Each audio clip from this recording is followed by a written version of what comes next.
Magandang araw sa inyo, mga mag-aaral, magulang at guro. Kami ay mga miyembro ng Bernardo Carpio Masonic Lodge 359. Kami po ay isa sa mga loya sa ilalim ng Grand Lodge of Free and Accepted Masons of the Philippines na mas kilala bilang grupo ng mga Mason. Kami ay natutuwa na makasama nyo sa pagkakataon na to sa inyong Brigada Eskwela para sa taong 2020. Naakma sa ating tema na pagpapanatili ng kabayanihan tungo sa kalidad ng edukasyon para sa kabataan.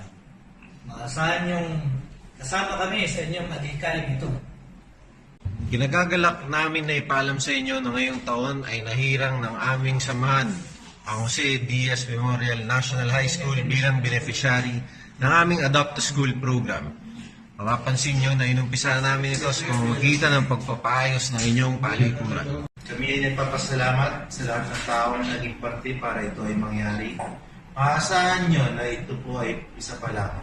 Nandito kami para tuloy-tuloy na tumulong, maging instrumento para sa ikaiunlad ng ating eskwelahan.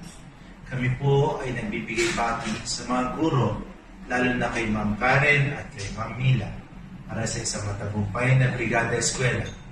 Mabuhay po kayo at magandang araw po sa ating lahat.